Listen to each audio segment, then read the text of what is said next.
জঙ্গলের পুরনো মাঠে একদিন হঠাৎ মাটির নিচে কিছু একটা জলজল করতে থাকে। ওই দেখো, মাটি ঝিকমিক করছে।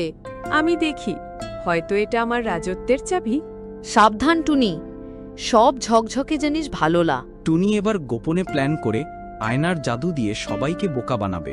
এই আয়না দিয়ে আমি কাককে ভয় দেখাবো, টিয়াকে বানাবো খামোখার রাজা, আর নিজেই নেব সব। আলো কাকের দিকে তাকায়। কাক ভয় পায় না, বরং আয়নাটার সামনে দাঁড়িয়ে যায়।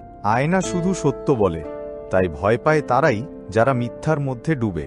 আমি শুধু একটু মজা করতে চেয়েছিলাম। আমরা যদি নিজের লোভ না থামাই, আয়নাও বাঁচাতে পারবে না। জাদু নয়, মনটাই আসল আয়না। সাফ রাখলে সবই সুন্দর। টুনি শিখল, কুবুদ্ধি দিয়ে পাওয়া জাদু কিছুক্ষণ থাকে, কিন্তু ভালোবাসা চিরকাল। আমি দেখি সবাই আমার জন্য মাথা নিচু করছে। ওহো, টুনি তো এখন রানী ভাব নিচ্ছে। আয়নাটা তার মনে যা আছে সেটাই দেখায়। আয়নার খেলায় হেরে গেলে নিজের ছায়াও চিনতে পারো না।